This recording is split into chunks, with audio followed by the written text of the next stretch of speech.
us. Sherry, can you take a roll call, please? Yes, ma'am. Mayor Miller, Here. Vice Mayor Politis, Here. Commissioner Bryan, Commissioner Economos, Here. Commissioner Lindauer. Here. Thank you, everyone. Reverend Bob was not able to make it tonight, and neither was Reverend Melissa. So they have sent a prayer that I'll be reading, and then we'll go ahead with the Pledge of Allegiance. Thank you. O compassionate and gracious Creator, gather us in this place and this moment to be about the work and business of our city. Smile on us as we accomplish the work before us with thoughtfulness towards others. Challenge us to think beyond our own interests and lead us to the greater good. Tonight, our hearts ache for the victims and the families of the mass shootings in California and Iowa. May those who have suffered because of these tragedies be in our thoughts and prayers today and many days to come.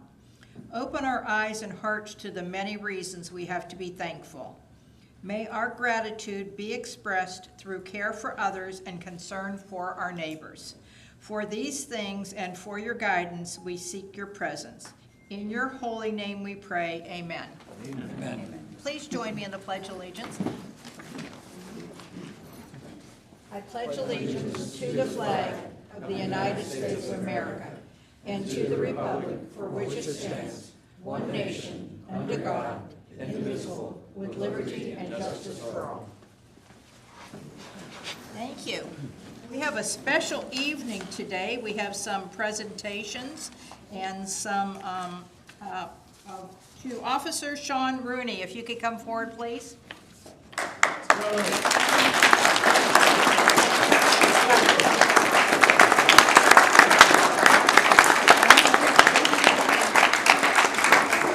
Has been with us for 35 short years. 35. Wow.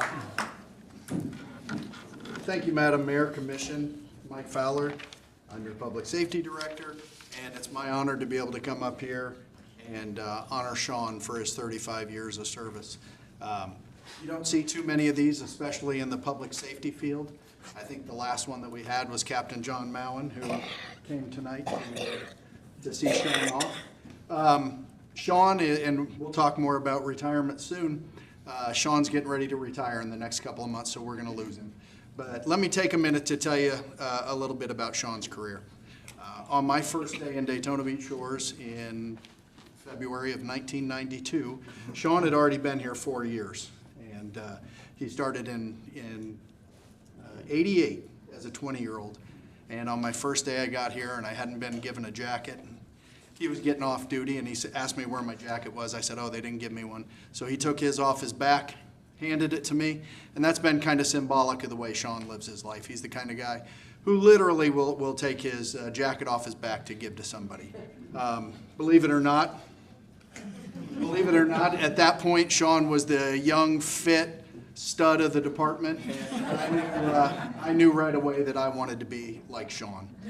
And as it turned out, Sean was my field training officer, so I'm able to thank Sean for teaching me to be a police officer.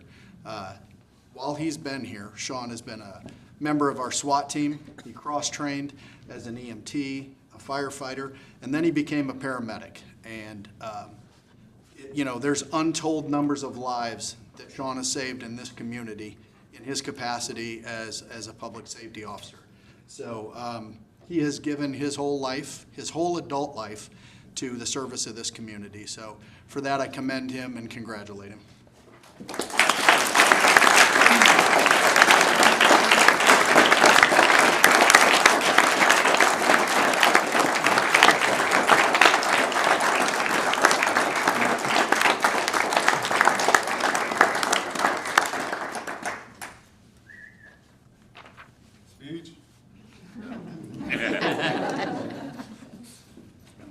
Thank you all very much. Thank you. Thank you.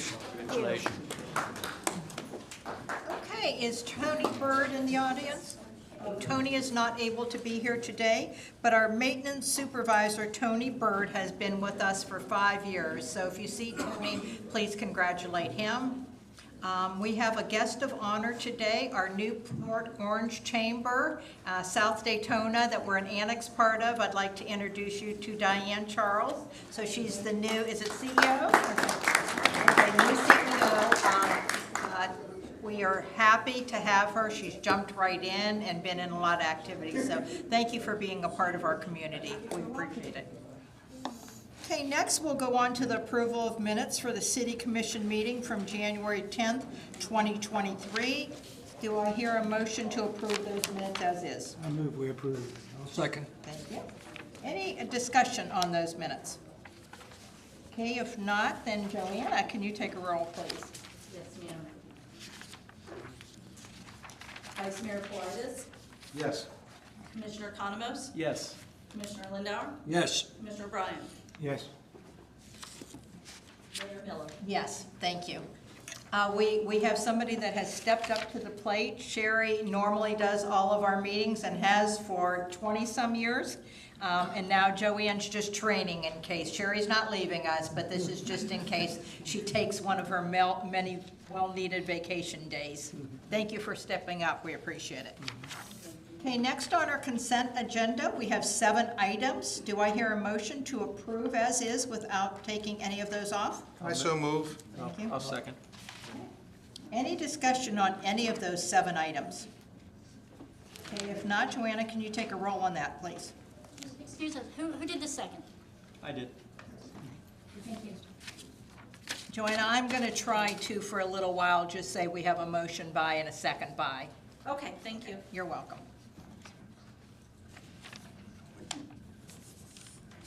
Okay, next we're going to move on to the reports of the city attorney.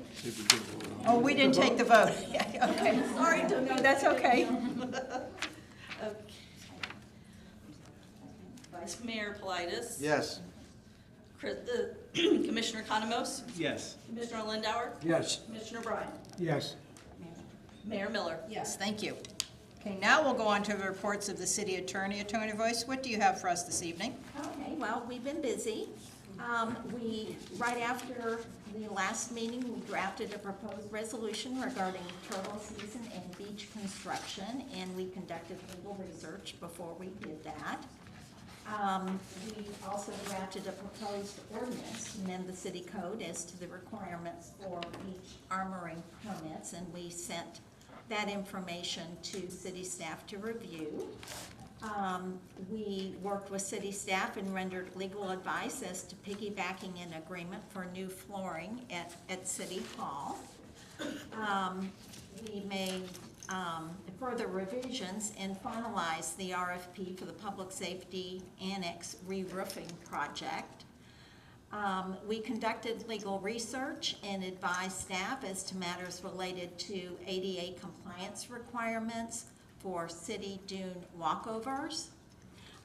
We assisted city staff with drafting a motion to clarify details as to an increase in the city manager's salary. We worked with city staff to prepare draft language for wrecker service agreement, which will be made part of the RFP for towing services for a new contractor.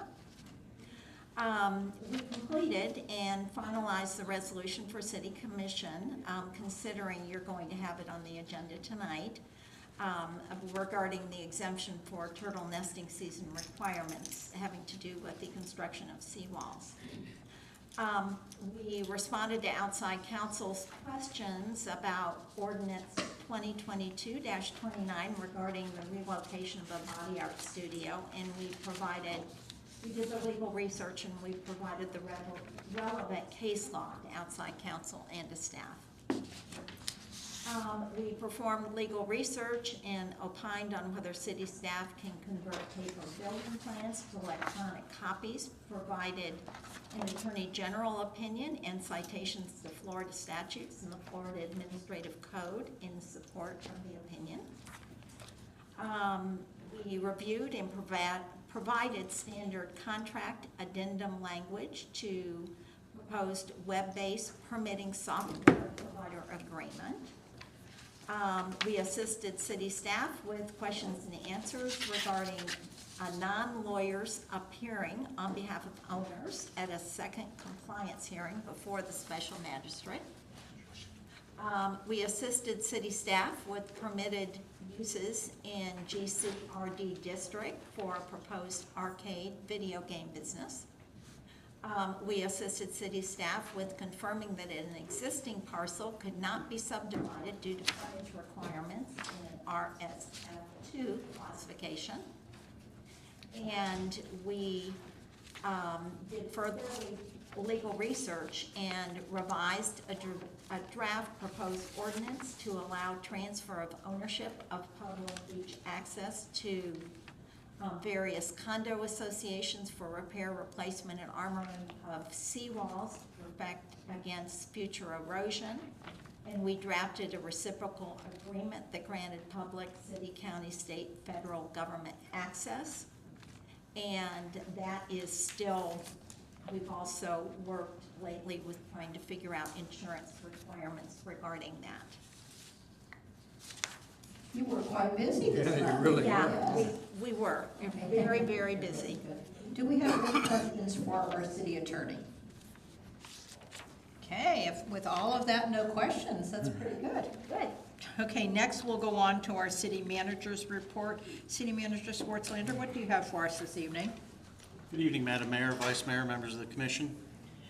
A couple of quick things that were already in here, and then I've got a few to add. So I just wanted to let the public know and other members of council know that the mayor, myself, and Nancy Maddox have been trying to arrange meetings with many of our representatives to talk about hurricane repair issues and continuing to advocate as much as we can while they're up in session in trying to get additional concessions related to many things, turtles being one of them, and we'll talk more about that later tonight. Just want to let you know that in the next month, we've had lots of calls about beach access, so in the next month, the staff will be presenting to the commission a report on how we plan on repairing or replacing our dune walkovers. So the Community Services Department will do that. And then there was lots of talk last week when the governor said we're getting $37 million. Some of that made it sound like it was coming to the city. It's not, it's going to the county. And that is, I included in here, and I'm not going to read it, most of that is going for beach restoration. I believe they are following the DEP's disaster recovery plan program, which actually calls for about $77.7 million. So this is called the first half of that project. And Kurt, if I could add on, so we were at, every other month, we meet with, as a Volusia roundtable of elected officials, where we have all the mayors there and the city managers. I'm the chair of that committee. And we did talk about this because there was some people that said, well, what is this money going towards? And I've told a lot of people, we're not the only ones that suffered. South Daytona, Port Orange, and a lot of the west side of our county had a lot of flooding. But this money is going just for beach renourishment. And some of this will be going for a study, from what we understand. Is that what we heard the other day? But until they actually get the grant papers and it's specified in there what it can be used for, we won't know exactly, but that is the intent of it, that it is going to stay in Volusia County and it's going to stay on beach side. And I again want to personally thank the governor for coming. He has been here several times, but this is the third trip that he has come for Daytona Beach Shores. He has visited alongside the beach. That is how we got the Tiger Dams. Just a few of us were in a meeting. He turned to his director of DEM when he knew, and he said, what can we do for them? And that's where the Tiger Dam came up. I had a meeting that subsequent week with Director Kevin Guthrie. So he is here to help us. 37 million might not be, what we need, and it's probably not. But when you consider that 16 counties and we got over a third of that money in just this one county, I'm very, very grateful. And I had said this would be 77.7 million for the total estimated cost for that project. It was suggested by one of our political officials at the state level that we advocate that the state fund the other half of this. So in our discussions, we've added that to a talking point to hope that the state would go ahead and fund this. I want people to know that the study that they're talking about is not an engineered beach report. This is a state to do the study of what they need to do if we want to become an engineered beach and fall under the Army Corps of Engineer. They have to do their own study. Kind of silly to have to do two studies, but that's the process. But we're pushing forward with this. The state seems to be stepping up to bypass the feds, so we'll keep advocating for that additional money, on top of advocating for money towards seawalls and other repairs that are much, much needed in our community. Kirk, can you update too that we are on whoever we can be on for that 150 mysterious money that we still do not have the criteria? Yes. I've been told that that is going to be coming from DEP, so I've been calling DEP almost every day, and they have not been able to provide me any release dates on that information. So as soon as we get that, I'm also calling the county folks probably every other day to say, have you heard anything yet? They're probably getting tired of me at this point, but as soon as we get that, we will get that out for the $150,000 grant. That is different than the SBA monies. This is state money, so it's a different funding source than SBA. Just there was some confusion with some folks last week. That's two separate pots of money, just so that people here will understand that. And just so you know, as we've been saying all along, a city doesn't have a lot of control about what happens, but I feel like it's our responsibility, myself, the commission, and our city manager, to advocate for you. So when I tell you we've reached out to every elected official, there was a doings the other night, a nice event, and I didn't let that go. Everyone I talked to, hi, we're from Daytona Beach Shores and we need your help. Jim Jordan was the guest speaker. I was gonna say something to him, but I didn't know he can help, being from Ohio. But the Tom Leaks and whoever are there certainly know what we need here in Daytona Beach Shores, and we will continue to do that. Just a reminder, we have our workshop this Friday from 5 to 7 scheduled. We had an email from a citizen today about our website. A lot of our website still says City Council, and it's been fixed or being fixed. I know, and I'm going to embarrass him right now, but we have a new IT manager. Chris, go ahead and stand up. Hi, Chris, welcome. Chris Wolfley, he's our new IT manager. It is corrected. Is it corrected now? Okay. Before the meeting. Right before the meeting. Great, Okay, I love so, that. Well, that's quick. So, but Chris has been tasked with a whole bunch of other network issues and everything that we're dealing with, some new firewall issues and things like that. So, if there are other things on the website, we'll get to those. But I just wanted to note we were aware of it. Chris just started last Wednesday, and we met with all the department heads and everybody through him. Their list of issues, so we've been diving into it. And I did too. The mayor did too as well. So, Thank goodness. so welcome to Chris. One thing that we've done in the past, and since we have a new, not, or sort of new at this point, member of commission, in the past we've always done something, I think we called it like Council Day, where we open the city up for a tour during the day, publicly noticed meetings so the council could go together if they so choose, to go visit each department and talk to each department and see what they do and those kind of things. Didn't know if, since you're really the only new one. I've never done it. You've never done it? No. You want to do it? Sure. Okay, I well. think that would be neat. I guess we'll need to schedule that day. It's usually done during the work day because that's when all the folks are there. You can ask questions of staff, that kind of stuff. We just do a quick tour. We publicly notice it, obviously, because of sunshine. If you're there together, it has to be a noticed meeting. So Are others interested in participating? And when would you like to go ahead and do that? Friday's better Yeah, for me me. too. Fridays? Yeah. Please. Okay. We will, let me look at some dates with staff, and we'll pull something together, and maybe at the next meeting, I'll bring some proposed dates. Does that work? Yeah, sounds Thank good. you. And then we have a last-minute request regarding some MOUs that you have before you tonight on the, at each of your stations here. Regarding our license plate readers, I'd like to ask Chief Fowler to come up and talk a little bit about these. What they are. Normally, we would put these on the consent agenda,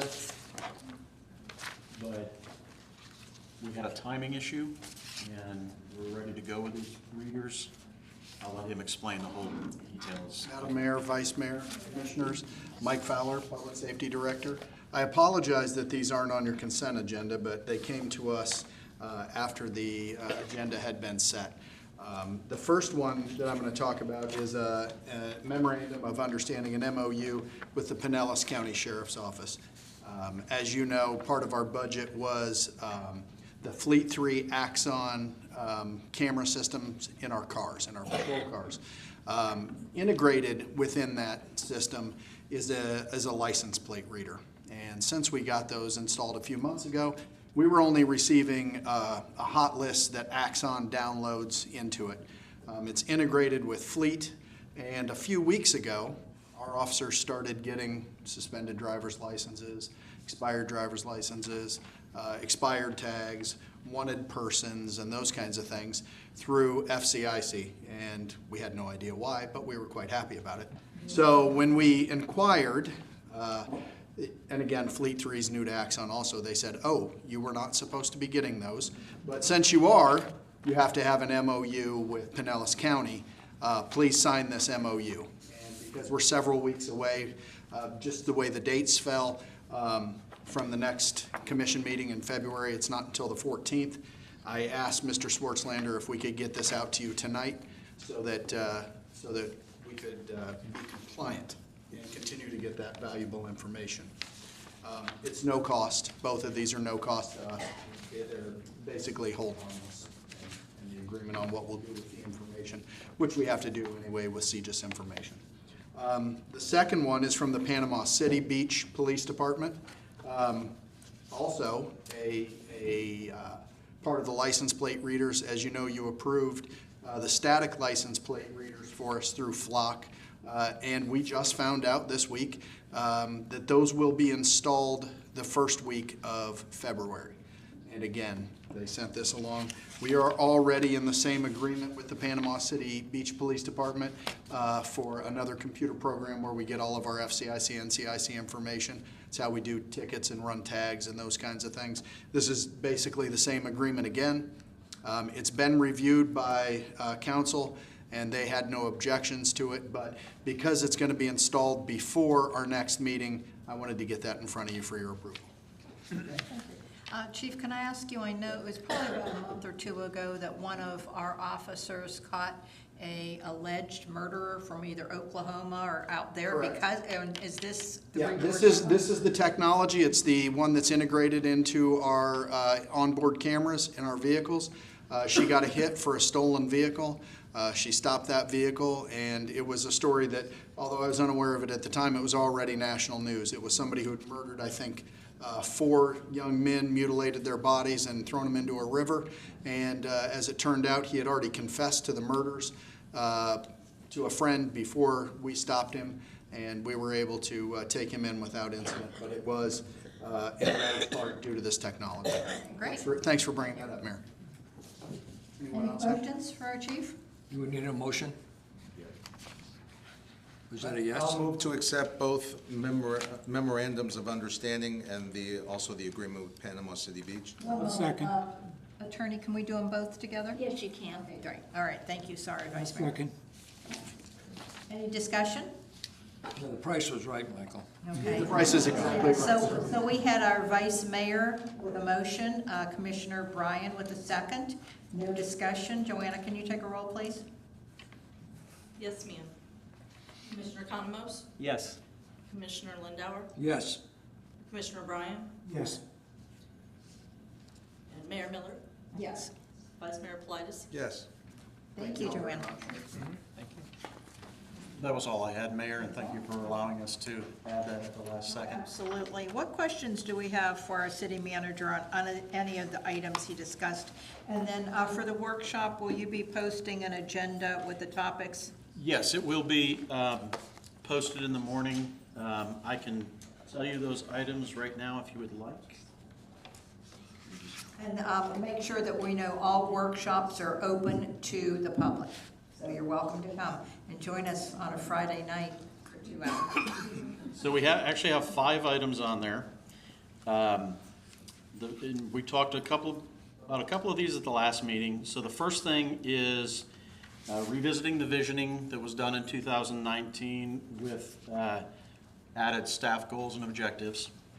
The second thing is, per my contract, I'm supposed to have an annual evaluation, and we are to agree on the form, so we'll be discussing that. Then we have what Commissioner Lindauer called the Make a Difference Award. Mr. Lonnie Groot suggested we do a Gem of the City program and do some photos of mayors in the chambers. So back in November when that was brought up, it was said, schedule it for a meeting in January, so that's being brought forward.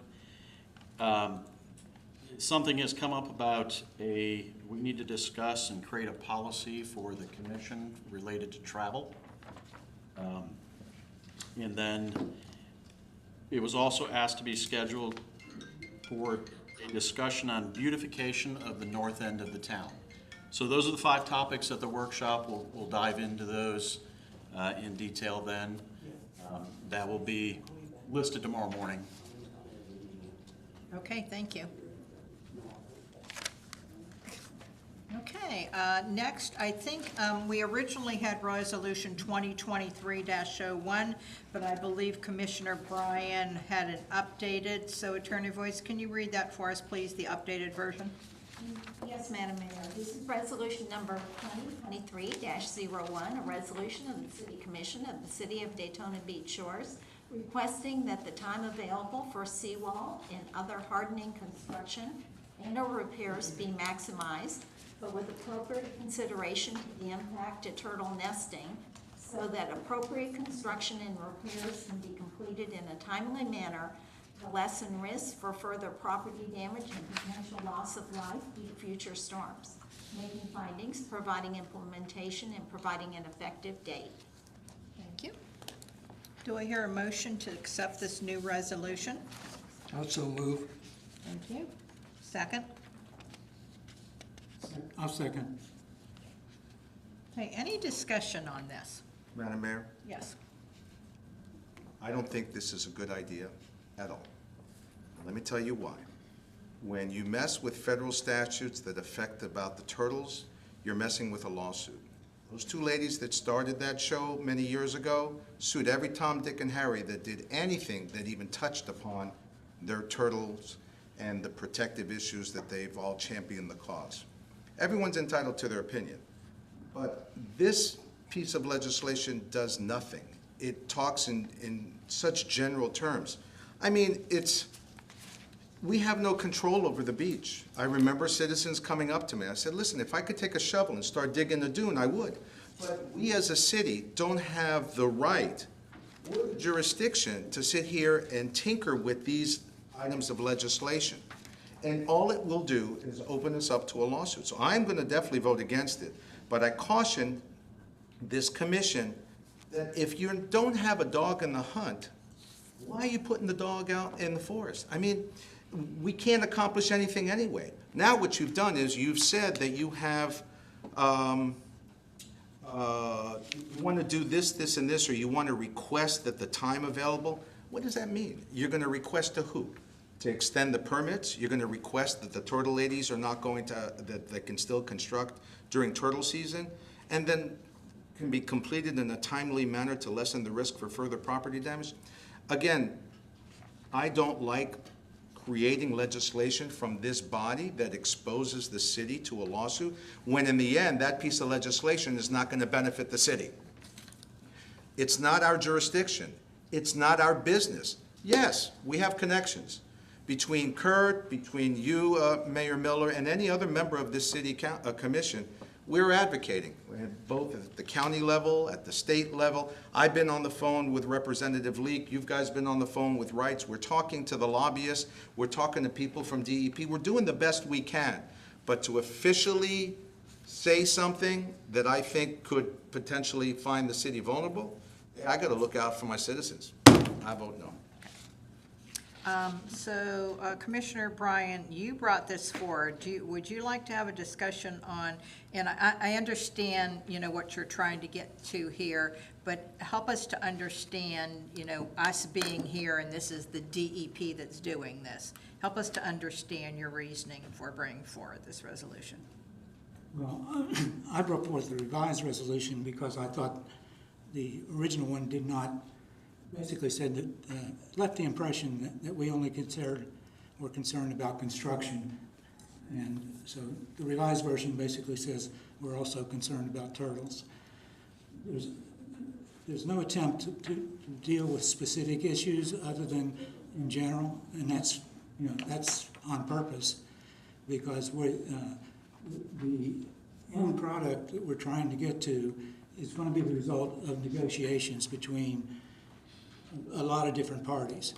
So we're not recommending any specific thing to happen. We just are adding our voice to encourage that they do happen. Now, to the extent that somebody thinks that this doesn't benefit the shores, I think that's mistaken, because these properties aren't protected. That's of definite interest to everybody in the shores, including the commission. And so, you know, I think it's definitely in the shore's best interest if construction period can be maximized, and that we look out for turtles to the extent possible. Okay, so I guess my question is, and then we can have, I'd like to have a further conversation about this because this is a very important issue. So again, when we are lobbying our representatives, we talked, and city manager, we had a very extensive conversation about this at the round table, correct? Correct. That we talked about this. So they are well aware, and they are already lobbying on our behalf. They understand that on May 1st, they don't want construction to go down. And that sidebar conversations we're having with our representatives. So Commissioner, help me to understand, by having this resolution, what that will accomplish more than all of us talking to our representatives. Well, you can show them specifically, and this just adds more weight to all the other voices, in my opinion. And it would be good if the county council and other city councils passed a similar resolution. It just adds more weight to the voices. Just as an FYI, I know that Ponce Inlet, you know, that is about as bad as we are, has decided not to do this resolution. I don't want that to affect anyone, but, you know, and the mayor and the council there continue to advocate for this without doing a resolution. So I'm not sure. And Commissioner, I know you had something you wanted to add. Yeah, I want people to know we just got this tonight, and my reading of it showed that it was expressing a sense of the council, the commission, concerns for our citizens' best interest. I appreciate Michael's legal opinion. I certainly don't want to do anything illegal, but I want, to me, it's expressing our concern to anybody who reads it, to let them know that we are behind any efforts to do what's necessary, which I think is the same thing that you're doing with your meetings with the, but I just sense too that we are trying to say our residents are important. Turtles are important, but so are our residents. If these buildings don't get fixed and we get another storm, we're talking about turtles' lives versus residents' lives. And I choose, you know, while I love turtles, I choose residents because that's who we represent. So that was my sense of reading this and what it means, and that's why I made the motion. Attorney Vos, can you weigh in? I mean, I would, like to continue to advocate. I can assure you, we have John Booker, who was our lobbyist up in Tallahassee, and, this was a point that he brought forward, that the hurricane season starts July or August, the turtle starts in May, we have to have some sort of armor. So tell me, with you being an attorney and Attorney Politis, does this open us up for anything? It is possible that it could result in a lawsuit. If it's any consolation at all with the agreement our firm has with the city, there's no extra charge for us defending the lawsuit, which doesn't mean I want to have to defend a lawsuit, because I don't. But I think there is that possibility. But I think greater minds than mine need to decide whether you want to put something like this in writing or whether you want to just, lobby as well as you can. So it's not illegal, but I think there is the potential that it could create a lawsuit. Can our other attorney Yes. weigh in? Yes, Madam Mayor, I don't think anybody disagrees with the sentiment and the spirit of this resolution, and I appreciate Commissioner Bryan for putting so much time and effort into this. But again, I agree with Vice Mayor Politis. Again, we may not have authority to actually do this, and I think, again, we could be walking into something we don't want to deal with. I think the citizens of Daytona Beach Shores understand our commitment to do everything we can. Since these hurricanes have happened, we've been here, we've talked to legislators, local authorities to do everything we possibly can. At least three of us have a place on the beach. My wife and I live on the beach full time. So we are definitely vested, just like everybody else in this room and who's listening, and every resident of Daytona Beach Shores. So it's not, by not passing this, it doesn't mean we don't care. It doesn't mean we're not taking this seriously. We are, but there's other considerations to be dealt with. And again, I agree with Vice Mayor Politis, and I would vote no as well. Thank you. Any other discussion? I'd like to respond. If this, I really don't think this opens it up to any kind of anybody can sue anybody for anything. That's true. Yeah, so I guess maybe I'd like to have your opinion, the likelihood of winning it. But an even more important point, what about the people that are advocating? Are they opening themselves up for a lawsuit? If not, Typically, what's the difference? Well, Madam Mayor, Yes. Commissioner Bryan, you have to understand there's a significant difference between advocating and expressing your opinion, whether it be in a letter or verbally, and then enacting legislation that infringes or touches upon federal rights, those rights for the turtles that also, again, we have no jurisdiction over the beach. The legislation wouldn't do anything other than people would say, oh, well, the shore supports maximizing the time to construct but minimize the impact on the turtles. Chris and I, we go to court on a regular basis, and so does Becky when she has to. When our city attorney tells us, oh yeah, anyone could sue for anything, I don't want to open the door. I don't want to invite, especially why create a risk when there is no reward? And that's where my common sense just says, we got no dog in this hunt. Just let it go. Advocate as much as we can because it's a freedom of speech. You're not going to get sued. But when you enact legislation, you open up a Pandora's box. You don't know who's coming and from what angle. So that's why. Thank you for your time and your effort, Commissioner Bryan. I applaud you for your efforts, but I don't mean to shoot you down, but I just don't like this. This is very dangerous in my opinion.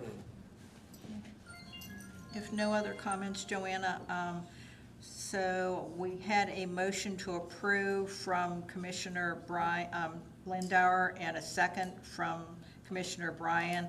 We had a motion to not approve from Vice Mayor, and No, I didn't do a motion. I just expressed my opinion why I wouldn't vote. Okay. We can just all right. vote. Okay, all right, okay, And all right, and Madam Mayor, you should ask for a public comment. okay. Anyone have any comment on this? Because I know we're all greatly affected by this. What comment does anyone have out there? Okay, if nothing, then, Joanna, can you take a vote, please? Yes, ma'am. Commissioner Lindauer, Based on the legal comments that I got, I vote no. Commissioner Bryan, Yes. Vice Mayor Politis, No. Commissioner Economos, No. Mayor Miller. And yes, based on, I mean, I will continue to advocate for this, but I would never take the chance of putting our city at any legal risk. So I will continue to advocate and speak to people, but as far as this is concerned, I'm also voting no. Okay, so next we will go on to the next agenda item. And this is under new business, and this is non-conforming sign removal incentive grant application. Noel? Good evening, Mayor, Vice Mayor, Commissioners. Noelle Eaton, City Planner. I have 2 more sign grants left. Great, and can you give us a tally, what we're at after these two, if these two get approved, where we'll be for outstanding? Yes. Non-conforming? Okay, thank you. So this is a non-conforming freestanding sign grant for 3629 South Atlantic Avenue. It is the Atlantic Terrace, it's a timeshare unit, so they qualify for this grant program. The applicant is the general manager, Susanna Bovello, and staff received a completed application on December 28th, 2022. The application does meet all the sign grant requirements, and the applicant did receive 2 sign quotes, the first from Don Bell Sign for $11,522. And then the preferred sign vendor is SOS Sign and Lighting Services, who provided a quote of $20,100.46. This application does qualify for that maximum $3,000, and staff is recommending approval of the grant on the condition that it meets the sign code requirements and there are no code enforcement violations at the time of distribution of funds. This is the previous sign on the left. It was damaged in the storm. I believe it was Ian that it was damaged in, and has been partially removed, if not fully removed. The proposed sign is on the right-hand side. It's pretty similar, but it does meet the conforming sign requirements. It's shorter. It was too long, was the That's what I was gonna ask you, just originally looking at it, most of mine can just see, but this one wasn't evident to me, so. all right. yeah, I believe it was too wide, so. That's everything, if you have any Everything, questions. okay, great. Do I hear a motion to approve this grant for the amount of $3,000? Madam Mayor, can I ask something real quick? Certainly. You have how much money left in the grant program? I don't have that number on the top of my head. We have enough for these 2, I know that. Okay, that's what I needed to know. Yes. Okay, I'm sorry, and I'm sorry to interrupt, Mel. More than these Okay, 2. I just needed to know, okay. I'm sorry, so I lost track. Mel was authoring the Okay. motion. Yes, I move we approve the grant. Second. Okay. Any further discussion? If not, we had a motion from. I'm sorry, Madam Mayor. Sure. And I'm sorry, Noel, do you know how they actually advertise on their, do they advertise as Daytona Beach Shores, or is it Daytona Beach? What do they do? So you will see both of these at 5 o'clock tonight. Both of these applicants, this one and the next one, have Daytona Beach Shores as their address. However, at 5:30, Atlantic Terrace updated their website, and they do have Daytona Beach Shores, so that's why we're recommending approval of this. Gotcha. Perfect, thank you. Great, thank you for that question. Okay, so Commissioner Lindauer made the motion. Was it Commissioner Bryan that second? And can you take a vote, please, Joanne? Yes, ma'am. Commissioner Lindauer, Yes. Commissioner Bryan, Yes. Commissioner Economos, Yes. Commissioner Politis, Vice Mayor Politis, Yes. Mayor Miller. Yes, thank you so much, Joanna. Okay, thank you, Noel. And I was glad to see, if I could just make a comment, that they didn't necessarily go with the lowest bidder that they want, correct? That's correct. In fact, the bids are very different, but this dumbbell signs didn't include engineering and permitting costs in there, so it did look very different. Atlantic Terrace has previously and historically gone with SOS Sign and Lighting, and so they just got the second bid to meet the requirements of the Okay, grant. great. Okay, thank you. And next, we'll go on to the next one. Good evening, Noel Layton, City Planner. This is a non-conforming freestanding sign grant for 2100 South Atlantic Avenue. It is the Congo River Mini Golf. This applicant is Tyson Boza, and staff did receive a completed application on December 30th, just in time. The application does meet the sign grant criteria and also received 2 sign grants, one from Central Signs for $25,680.75. And then the preferred vendor is Don Bell Signs, who provided several quotes, but the chosen sign design is $22,094. And then the applicant, the grant does qualify for that maximum $3,000. Staff's recommendation is up there as recommending approval. However, based on the website advertising of Daytona Beach, I have contacted the applicant tonight and haven't received any information back from them yet. So I'm going to work with them, and I am recommending to postpone it till the next meeting again to get that corrected.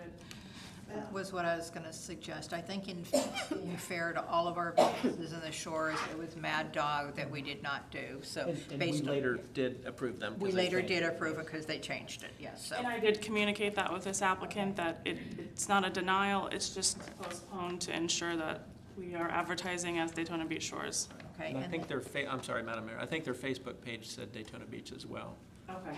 so. I will make that. he can make sure that all social media says Daytona Beach Shores. And I'm glad so make sure that they know they applied on December 30th, so that does not change this, that they still qualify. Correct. All right, and have you just, for the sake of conversation, have you had anyone else in January that has put an application in even after the fact? I have not, no. I know we are taking them in as discretion, but I have not had any inquiries or applications. Okay, and so, Commissioner Economist, do you want to make a motion then to postpone? Yes, ma'am. You want to see the sign? I'll present it again on the 14th, but this is a previous sign. It also was destroyed in Hurricane Ian, and they are proposing the sign on the right that matches, or that meets the requirements of the sign code, the monument sign code. And please convey to Congo River Golf, I love Congo River Golf. I've taken, my wife and I have taken our granddaughter there, we've taken our kids there, so we go there quite a bit, so we love it, we're rooting for them, and we just don't think it's fair to give city money if they don't advertise as Daytona Beach Shores. So we're pulling for them, and that note, I would make a motion to continue this matter to the next city commission meeting. I'll second it. Thank you. Any discussion? Okay, so Joanna, we have a motion from Commissioner Economos and a second from Commissioner Lindauer. Can you take a vote, please? Yes, ma'am. Commissioner Economos? Yes. Commissioner Lindauer? Yes. Vice Mayor Plitus? Yes. Commissioner Bryan? Yes. Mayor Miller? Yes, thank you, Joanne. Okay, and next, we are on to the last item for our new business, and this is a presentation by our Director, Chief Michael Fowler. Can you come forward, please?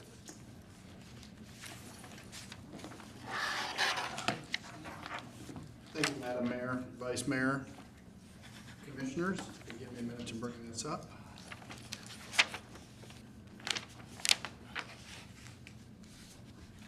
Madam Mayor, if I could, just before the chief starts, while he's pulling up his presentation, this is a topic that we've been working on for months and months. And Chief will explain the issue. You've actually heard it before.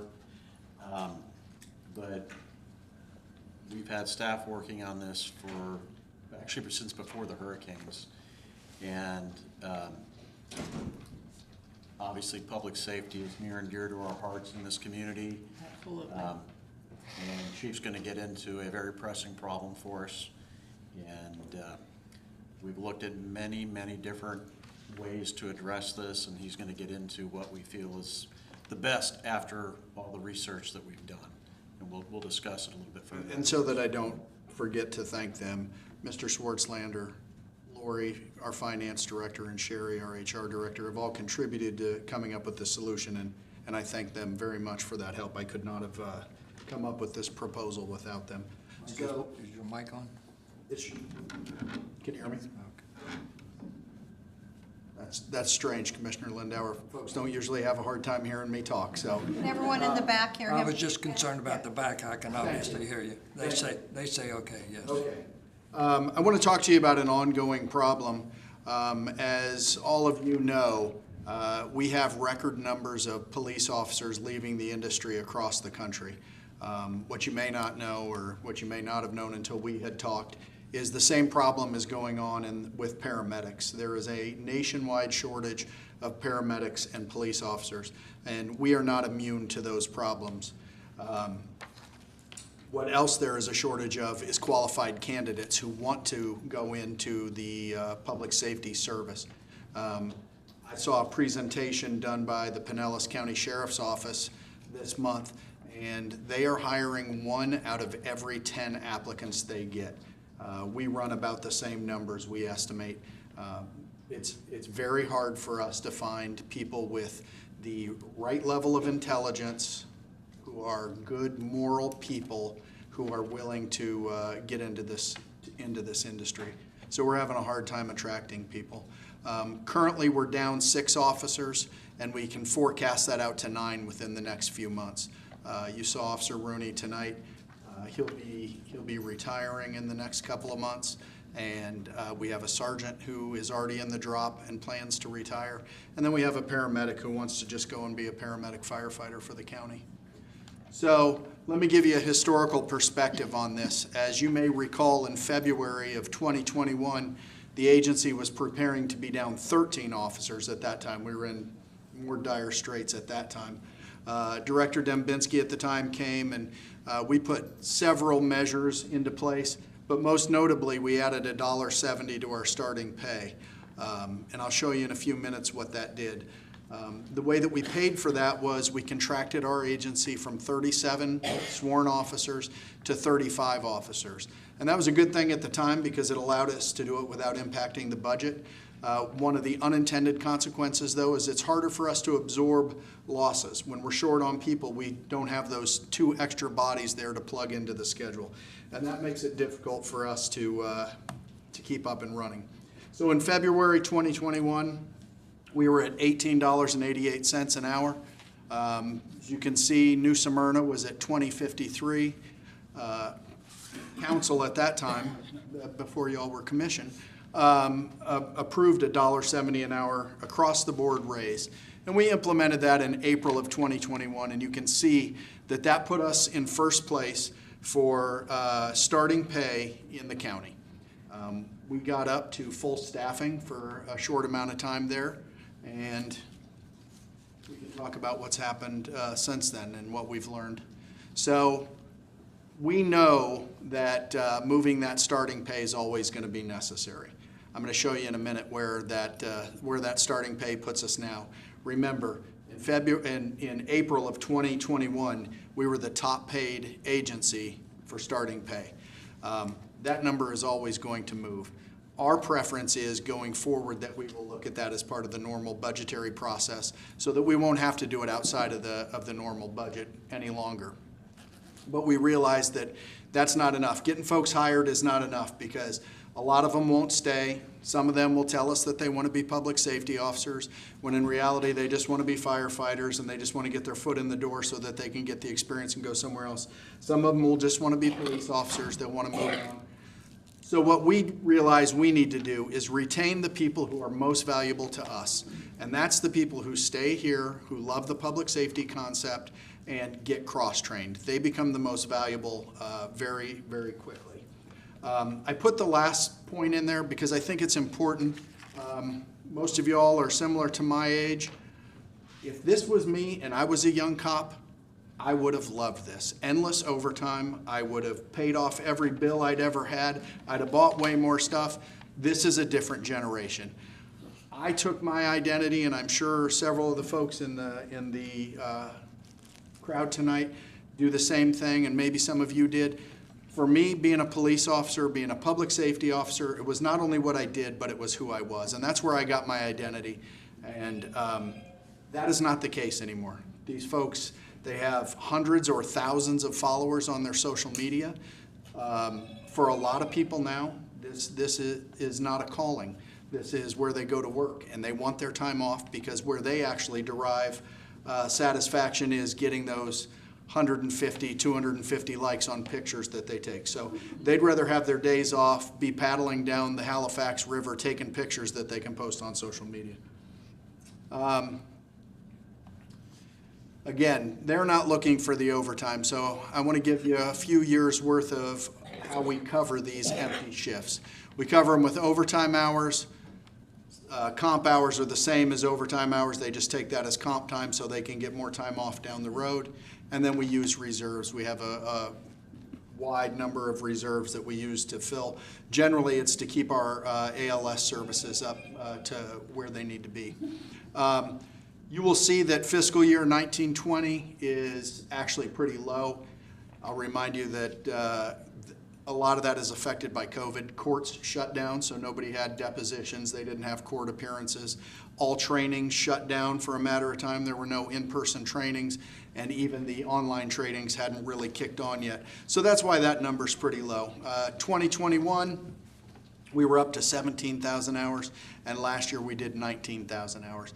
Again, important to remember in this 2021, as you know, we had pop-up events that required a lot of overtime, and we had a hurricane. Here's what's happened since we were number one. Our starting pay has continued to come up commensurate with what the average raise was within the department. We're at $21.05 an hour, and it puts us in 9th place against our competitors. Again, April 2021, we're number one. We're already in 9th place. The reason for that is every agency is having the same difficulties attracting personnel that we are having. You can see from that, even with what we did in 21, we are about $3.25 an hour behind Daytona Beach on their starting pay. So we've definitely fallen behind. And again, part of what I'm going to bring to you is a change to our starting pay, but that's something that we will continue to bring to you through normal budgetary process. Here's the proposed solution. Adjust our pay starting at $1 an hour to remain competitive. Putting that money in right at the beginning, going to a $3.26 an hour change so that we would be number one, it would work. It would work for a time, there's no question. But where I would rather have you all put the resources, where I would rather put the financial resources, is in those folks that stay here and get cross-trained and are long-term employees. So what this does is put into effect, currently, if you are a single certified police officer and you go to fire school, there's a 6% pay differential. You get a 6% pay change. What I would like to do is change that to a 10% pay differential. So between each step in the cross-training, it would go from a 6% to a 10%. And what I think that would do is put a system in place that will, over time, fix this issue. So that just chasing that base pay is not the only thing that we're doing. I can tell you that the 6% is pre-1992. When I came here in 1992, it was a 6% differential, and it's never been changed. And I don't think anybody that's here knows why it's that.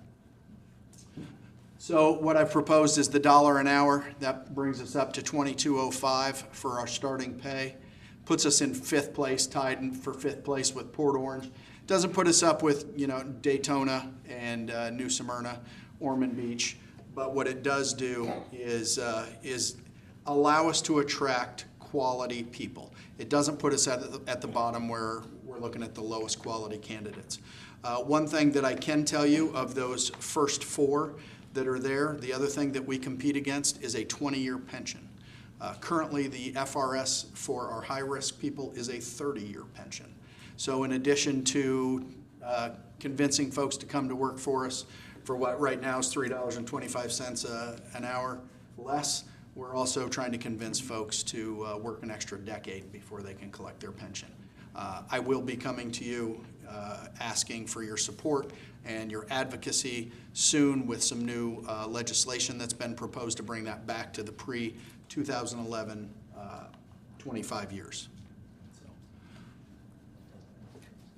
here's what this does. It is what I just talked about, where we're going to change from 6%, which is in the first column, to a 10%. So again, your public safety officer one, who's just a police officer, starting pay is $21.05. Currently, if he went and got his fire or EMT, he'd go to $22.31. What this would actually do is take him from $22.05 to $24.26. So you're talking, over a $2 an hour difference in just going and getting that first certification. The next certification would bring them up to $26.69. So from what our current starting pay is, if somebody magically overnight became a public safety officer 3, we're talking a $5.55 an hour approximately change in pay. And we think that that makes it more enticing for folks to stay. We always have to look at our costs on this. The costs that I'm providing you here include what I call worst case, best case. Worst case financially, the most money it's going to cost us. Best case for the city, because it means that we're fully staffed. Obviously, that's not going to happen overnight. It also assumes that there are additional certifications for officers. We have some folks tonight. Lieutenant Schoenbrod's covering a graduation for me. We have 3 folks graduating from the police academy tonight, so that they would be factored in there. We have some folks that have recently finished fire school, but it also includes other people that we'll send throughout the rest of the fiscal year. And the cost for the remaining fiscal year is $184,700. I would defer to the financial experts, but we don't think that we'd have to go into reserves this year because of that, because we haven't spent the money because we haven't had the people. So the next one also accounts for a 2.5% raise to all folks, meeting the average of 6.5% out of 10 on their evaluations next year. So the ongoing cost would be $311,499. And that's a lower number than what I might have shared with you earlier, but that's the accurate number there. So our expected outcomes from this is that we will remain competitive in finding high-quality candidates. As I've said to some of you, I think we get a much better candidate for public safety. Somebody's got to be more intelligent because you have to be able to do the 3 different disciplines. That's not easy. The other thing is, I think we get a more empathetic employee, and I think in policing that's something that we've seen nationwide is missing, and I think that that's something that police leaders should really be looking into right now to help improve the industry. We're going to retain a greater number of our most highly valued employees, those that are cross-trained and can do more for the community, and that's going to allow us to continue to provide the excellent levels of service that you all have become accustomed to and our citizens have been accustomed to over the years. So with that. I have a couple questions. Yes, Madam Mayor. Okay, please ask the chair so we don't walk all over each other. Let me start first. So I remember vividly when you had said that there was 37 personnel that you had, and one of our commissioners was adamant about you only needed 35. Is part of this you're asking to go back up to 37? Not at this time, but I will tell you this. If the budget allows, we will not stop hiring people. If we have the money in the budget, we will overhire, because the last time that we made a change, we stopped at 35, and it's cost us. And before we went to the 35, can you tell me how long before that, how many years before that you budgeted for the 37? You got 37? As long as I can remember. Okay, all right. So that was a detriment in the long run. It had an unintended consequence and an ongoing consequence that we are short 2 more people. It's creating more overtime for the existing employees, which makes it harder for us to keep them. Okay. And like you and I've always said, overtime's great till it's not. on half of the commission, I apologize for that. I remember vividly that, and it was not a pleasant conversation that night.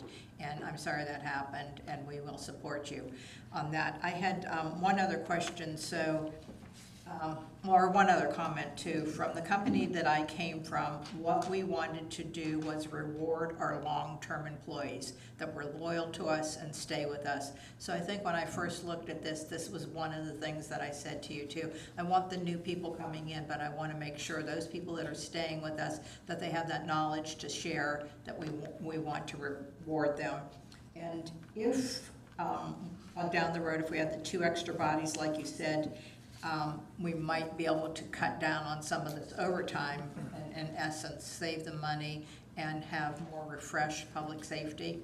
I'm gonna let, after we vote here, I want people to come up, and as many as you that want, that you come to me when I'm out on the street or Publix and tell me how wonderful our public safety is. I think I would like our chief to hear that tonight. So please, you're not on the agenda right now to talk, but I'd love to hear from our citizens how you feel. So I'm sorry, so who wanted, okay.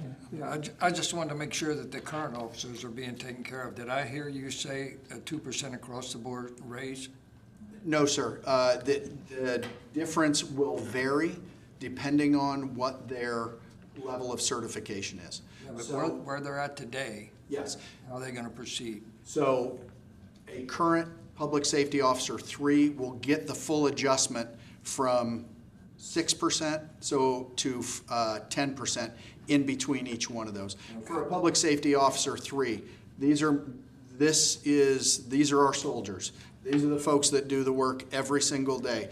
I was just going to say, Chief, if you go back to the chart of the Yeah. pay, you can see the numbers. It's $3.03 an hour for those folks.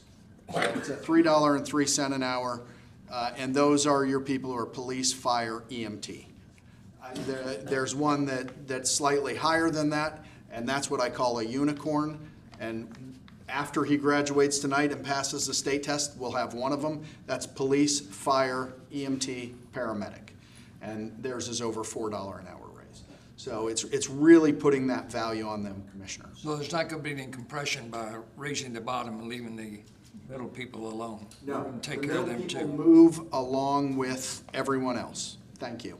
Thank you for thinking of them. Commissioner Bryan? Yeah. Could you go back to the previous slide that had the annual numbers? Yes, sir.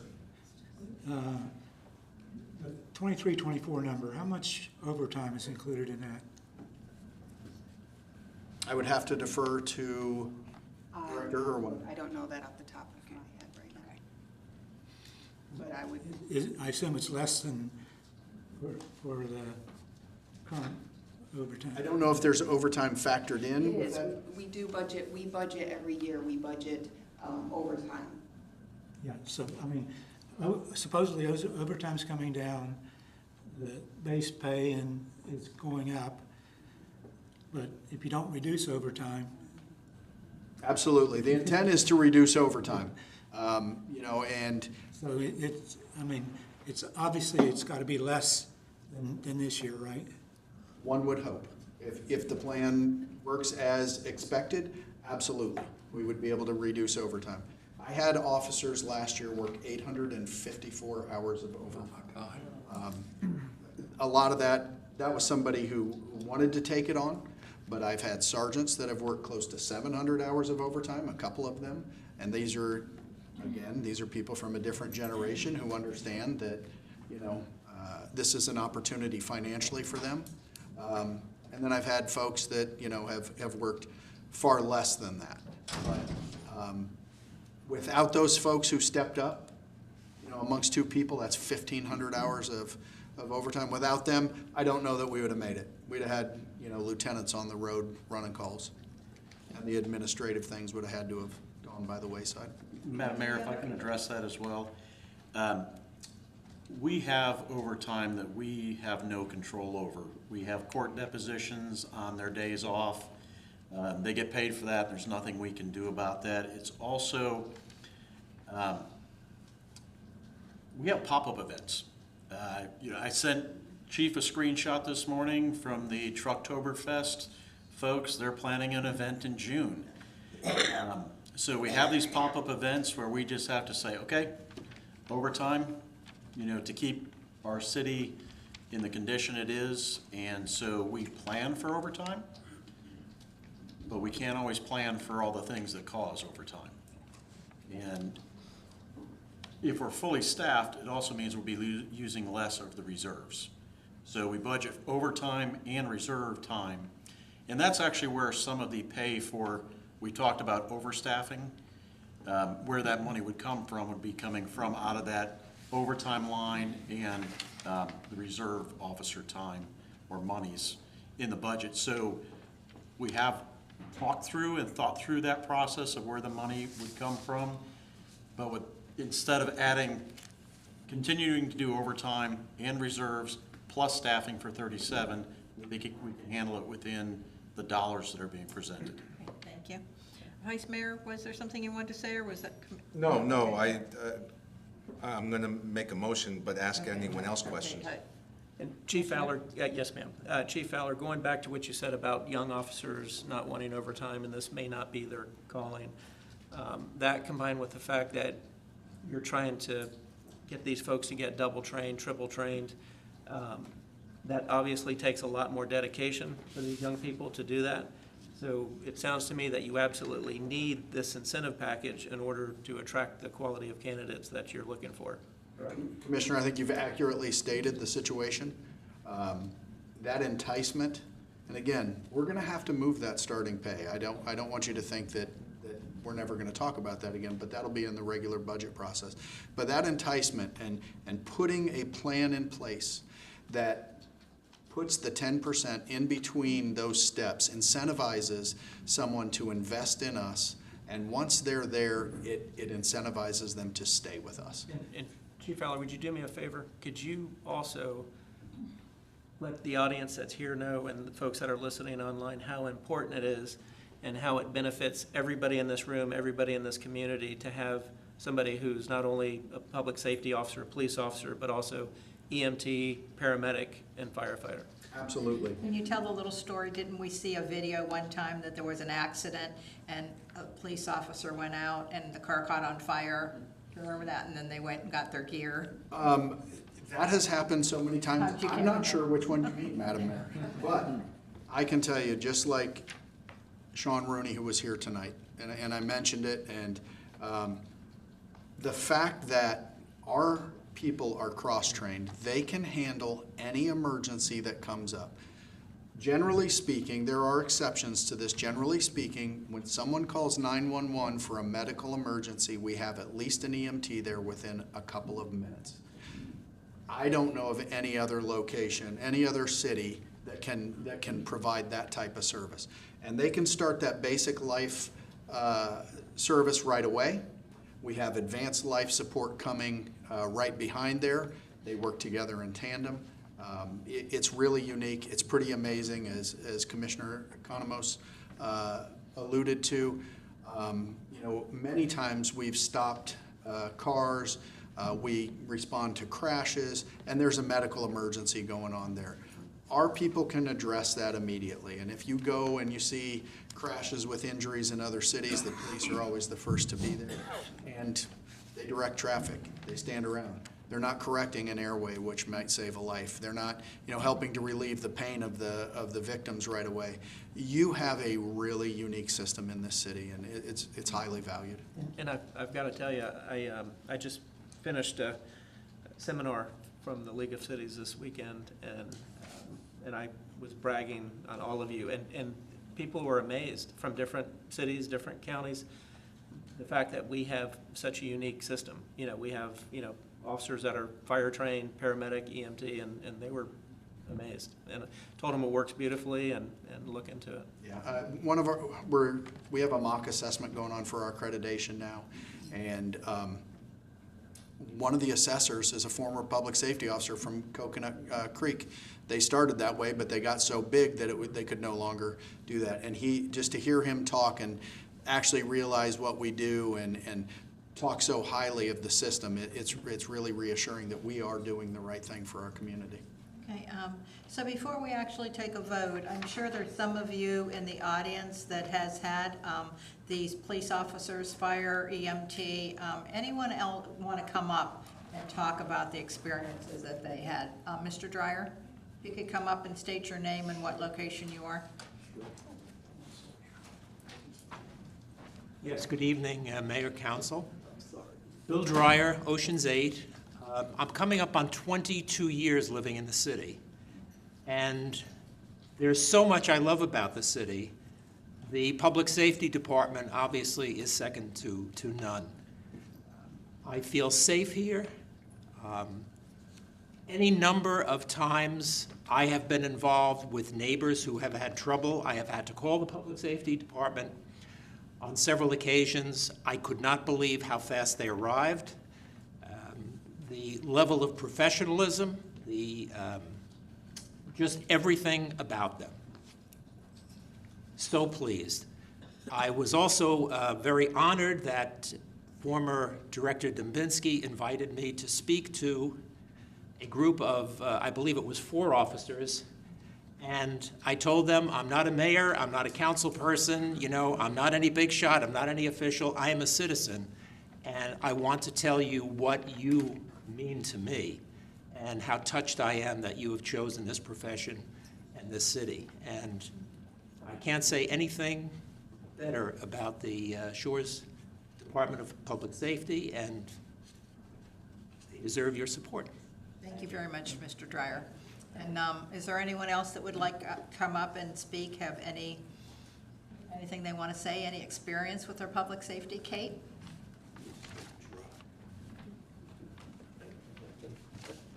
Thank you. Yes, I'm Kate Dennis at 2837 South Atlantic Avenue. We also have a small beach retreat in Daytona Beach Shores. I grew up in big cities, and I still have family and friends in big cities. And every time when they call me and they talk about that no matter how nice their home is, they don't feel safe, especially now. I usually say I don't want to rub it in, but I love Daytona Beach Shores. I love where I live. And we had, our house had a small incident not that long ago, and we were staying at our retreat, only about 2 miles. When we got a phone call that we had something happened, we got in our car and got to our house right away. And by the time we got there, we already have a couple officers there.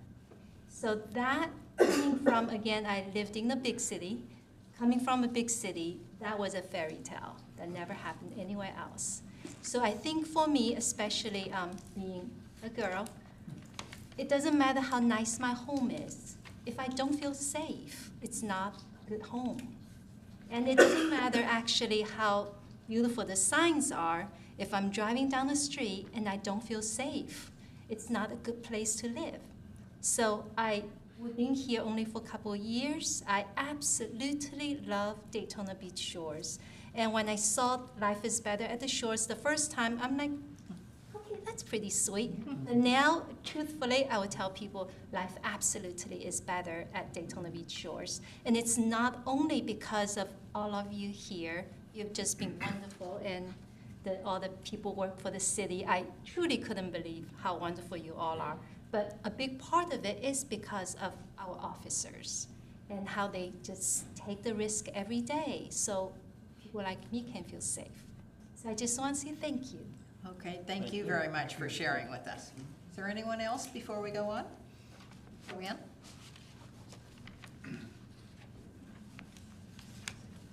My name is Joanne Scott, and I lived at Ocean's 8. In fact, I bought there before it was built. And then when St. Croix was being built, I bought there because I needed more space, because at the time we had 7 children. But they didn't live there, but they would come to visit. But what I really want to thank the police for is in our building at St. Croix, we have had many problems. We have one very, very difficult resident that has maybe frightened all of us, and whenever we've needed, we've called on Daytona Beach Shores Police Department. I know they've been there at least, I've been president for the past 1.5 years, and they have come to help me at least 3 times, just to kind of offer protection when we had to deal with a very difficult situation. And it always, Chief Dubinsky lives in our building, so he always advised me what to do. But Mike Fowler has helped many times in the past year by sending his people, and we really do appreciate it. Thank you, Joanne, for sharing that. Okay, yes. Deborah?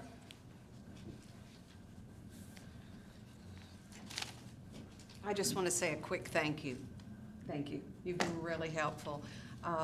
Since the hurricane, we have a lot of barriers trying to keep people off of the beach and out of our area while we're, and other than thank you. I mean, I could go on and on and on, but every time someone tries to jump the barrier, we call and they're there. So we thank you. Deborah Taylor from St. Kitts. Hey. Noel? Oh. Noelle Eaton, City Planner. I just wanted to tell you guys that when properties that are currently in Volusia County are looking at their neighbors who are annexed into Daytona Beach Shores, I give a little sales speech every time about the benefits of what the Shores offers, and that is really the first thing that I always start with is our Public Safety Department and just the proximity that residents have to that versus the Sheriff's Office. So I just want to say that from a staff perspective that we are advocating for that as well. Thank you so much for sharing that. Okay, I think we have one other, Lori.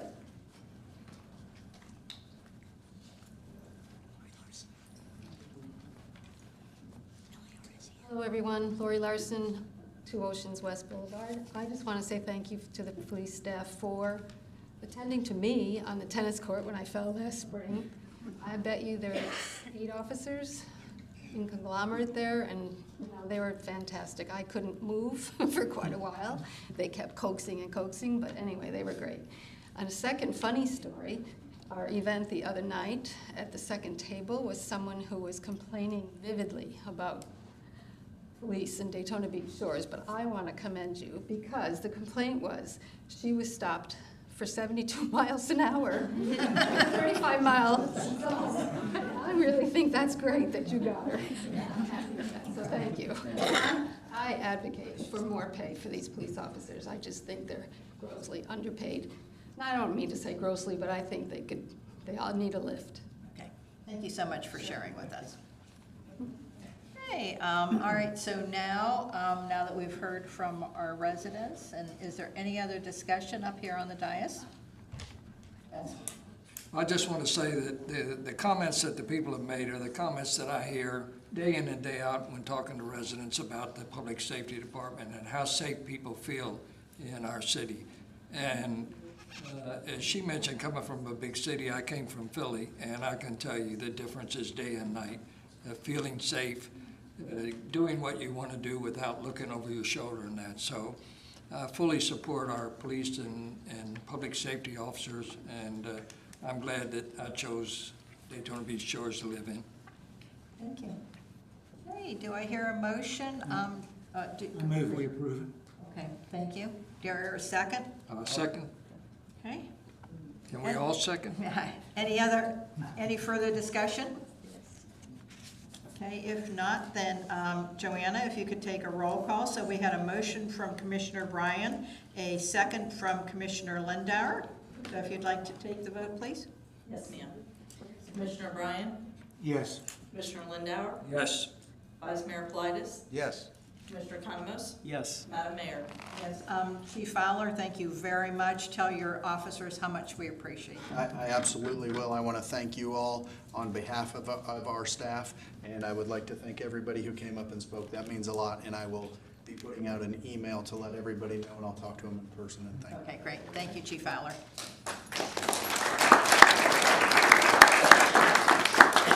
Okay, next we are are going to go on to council comments, so I'll start this evening, and it's a couple of reminders. So this is one of the off times that we don't have a city council meeting before we have coffee with the mayor. So we are going to have coffee with the mayor on February 8th. Again, it's a Wednesday morning from 10 to 11. And Director Maddox, can you tell us who our guest speaker will be that day? Yes. Yes, Madam Mayor. We're having Andrew Booth from the Daytona CVB, Convention and Visitors Bureau. He'll be speaking and letting us know what they've been doing for our hoteliers and up and down the coast ever since hurricane. Thank you. So one of the reasons why I asked Director Maddox to get this particular gentleman, I've been getting a lot of feedback from the residents and maybe people that rent their condos out to snowbirds that have been giving a lot of negative comment. So the director had me go to the Daytona Beach Visitors Conference last week, and they were just telling us some of the things they're doing to promote Daytona Beach Shores, the whole area here. So I think it's important that people don't think that we're down and out. I want them to know that, you know, we're going to be up, we're going to get this running, and just promote it. So I thought that was a good topic for that month.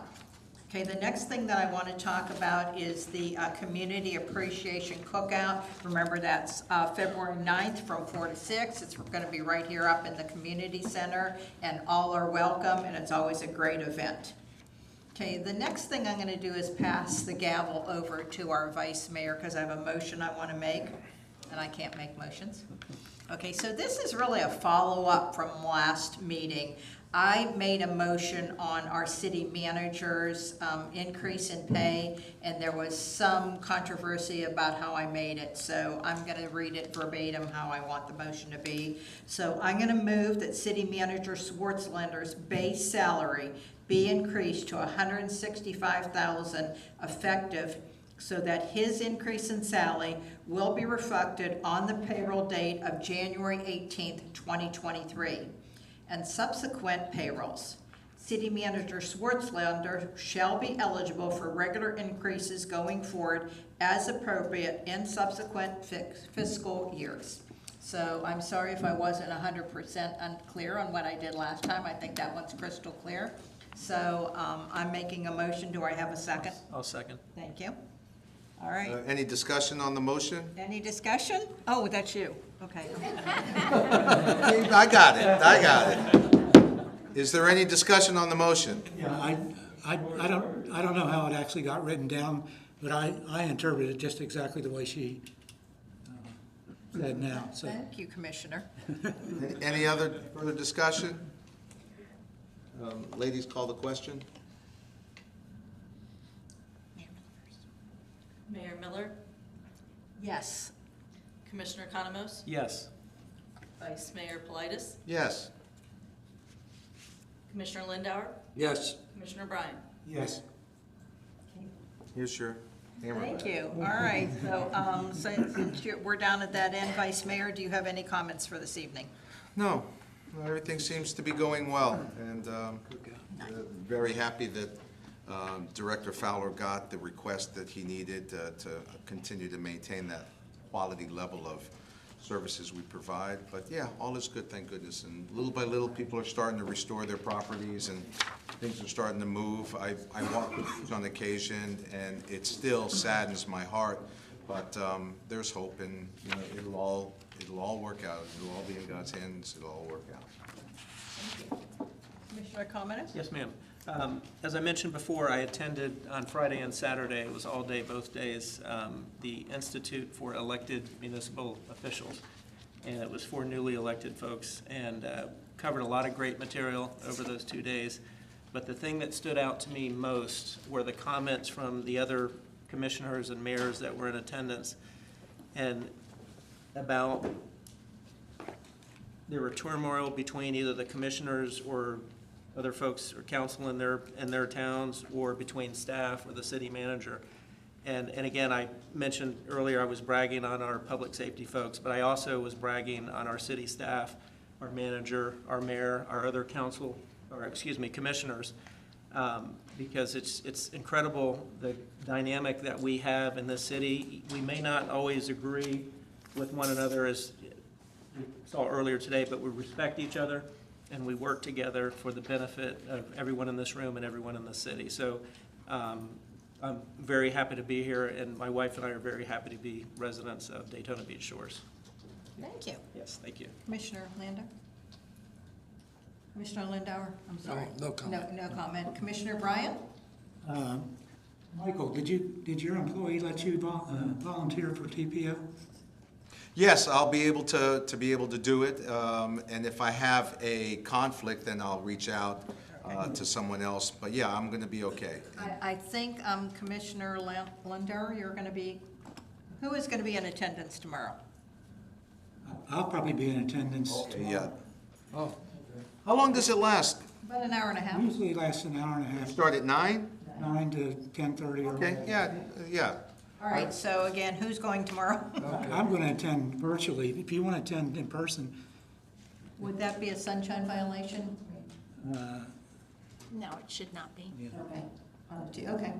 okay. All right, let's do that so that you'll get acclimated. And I've even volunteered, if worse comes to worse, Wednesday mornings open. When someone gives me notice, just let me know where I need to be, and I'll do my best to be there. I'll have Okay, so- Jan get with Tina. Okay, That's so, right. so for, And Tina will so put it for on the our boards. record, you will be attending virtually and you will be in person. And I suggest that on the website, first thing tomorrow morning, post the two commissioners may be there. Okay. Sherry, did you get that? Okay, she got that. Thank you. Okay. I mean, I doubt that either one of us are going to say anything. No, we're not allowed to vote. So, and there's no vote. We won't- So Commissioner Bryan, anything else? I formed an ad hoc engineering committee to look at seawalls and revetments and other things. We're just now starting to get what I would call credible prices or ballpark prices. And it's taken a long time because, quite frankly, I think there's a lot of gouging going on out there, and there are a lot of people out there. Everyone make sure they have their phone on silent. Go ahead. I'm sorry. And so, I mean, that's a big plus, because I think now we're going to be able to evaluate one alternative against another in a reasonably short time frame, a few weeks. As to whether any advice we might have to give will be taken, I don't really have an opinion on that. A lot of people, or some people, have decided they're willing to pay a premium to get a promise that they'll be finished by 1 May. To me, that's an empty promise. I would be surprised if anybody's finished by 1 May. And in any case, nothing's going to happen if they don't get finished by 1 May. So to pay a big premium to get that empty promise, I think is not particularly, but in any case, there are a lot of different designs out there. It would be much better if we could create a fairly lengthy seawall, but there are some obstacles to that, which I think are probably pretty apparent to most people. It would be more cost effective. The other issue is going to be, there are going to be a lot of properties, I think, that aren't going to do anything for a year, and that's going to set up the potential for a lot of erosion. And some people think that's going to possibly threaten A1A if we were to get another. So right now, the county is estimating $340 million of damage for the shores, and we represent a little more than 10% of the Lucia shoreline. So we have more damage than the other 90%. So we got hit hard compared to other people. Anything else? Okay. All right, if next, I didn't have anyone that had audience comments, but as always, I open up if anyone would like to speak.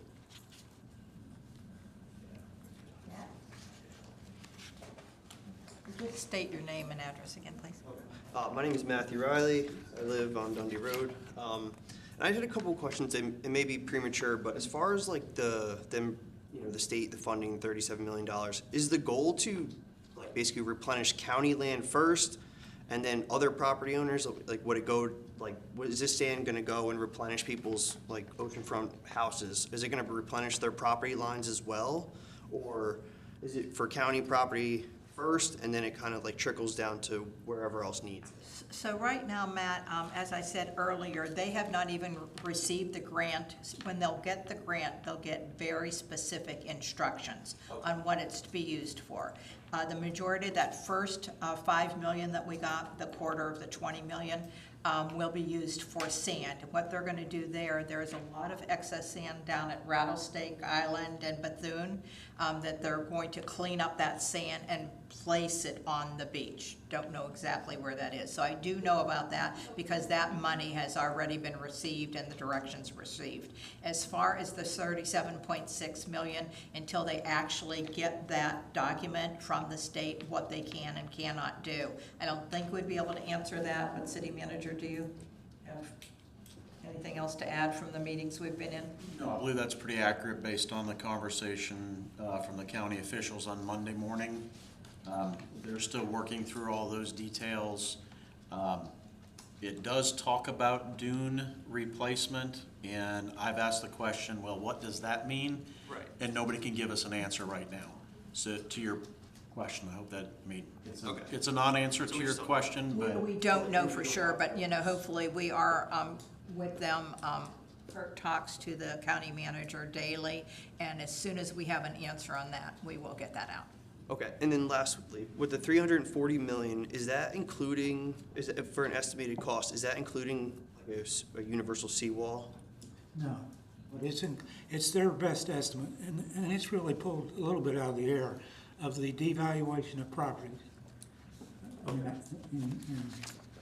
It'll get refined when their sales actually back, that's the way they'll eventually.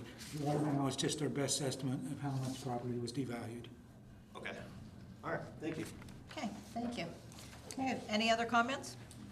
Okay, if not, we're gonna go on to topics for next meeting. And I have one, and this came out of, as you know, I am on the Volusia League of Cities. I'm the vice president, and this came out of that. So every year, the Florida League of Cities, and you're on one of the legislative committees. Which one are you on? The land and. Okay, so each year, there's 5 new municipal committees that has a bill that they bring forward to the state, and it'll be heard in session.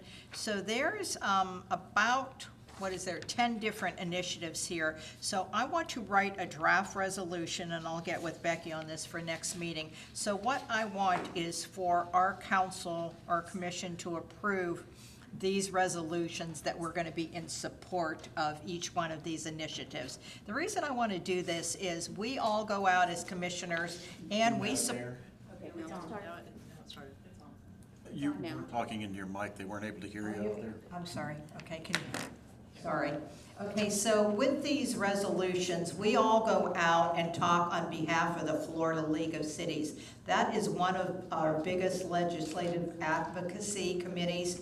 And I just want to make sure if someone comes to you and says, what gives you the authority to talk on that behalf? I want our commission to approve a motion that we're able to talk on that. So here's a draft resolution. I'll get with Becky on this, so then next month, with the approval, we'll have that we're in support of these.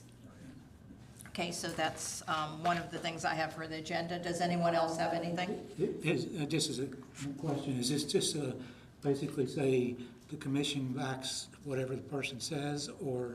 Well, it backs these initiatives. Or does it back the initiatives? It backs the initiatives. Which basically says you can say anything consistent with. Right, yeah, if we're in support of a bill, if we're not in support of a bill. Okay? All right, anything else we have for next agenda? Okay, if not, I apologize. Did everybody get to hear what I said? I apologize. Okay, thank you very much. The meeting's adjourned. Thank you for coming.